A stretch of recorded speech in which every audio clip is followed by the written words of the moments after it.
সত্ৰীয়া সংস্কৃতিৰ সাধক ৰামৰাই কুঠি সত্ৰৰ সত্ৰাধিকাৰ তথা অসম সত্ৰ মহাসভাৰ সভাপতি জিতেন প্ৰধানিক 2023-24 বৰ্ষৰ মাধৱদেৱ বঁটা প্ৰদান। বৰপেটাৰ সুন্দৰীদিয়া সত্ৰই মাধৱদেৱ গুৰুজনাৰ জন্ম জয়ন্তী উপলক্ষে শুকুৰবাৰে এই বঁটা প্ৰদান কৰে।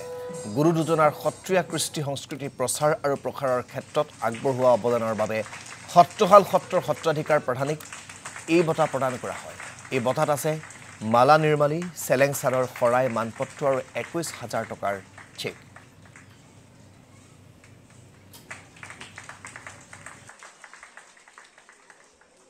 মই ভবা নাছিলোঁ মাধৱদেৱ বঁটা পাম বুলি। আজি এই সুন্দৰীদিয়া সত্ৰই আমালৈ মাধৱদেৱ বঁটা আগবঢ়াৰ কাৰণে মই জয় জয়তে অসম সত্ৰ মহাসভাৰ হৈ মই সুন্দৰীদিয়া সত্ৰক ধন্যবাদ জনাইছোঁ।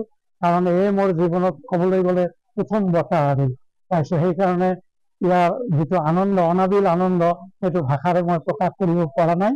গতিকে মই যথেষ্ট আনন্দিত হৈছোঁ, যাৰ কাৰণে হয়তো আগলৈ মই গুৰুজনাৰ প্ৰচাৰ প্ৰসাৰ ধৰ্ম আগবঢ়াই নিব পাৰিম বুলি মনতে এটা বল পাইছোঁ আৰু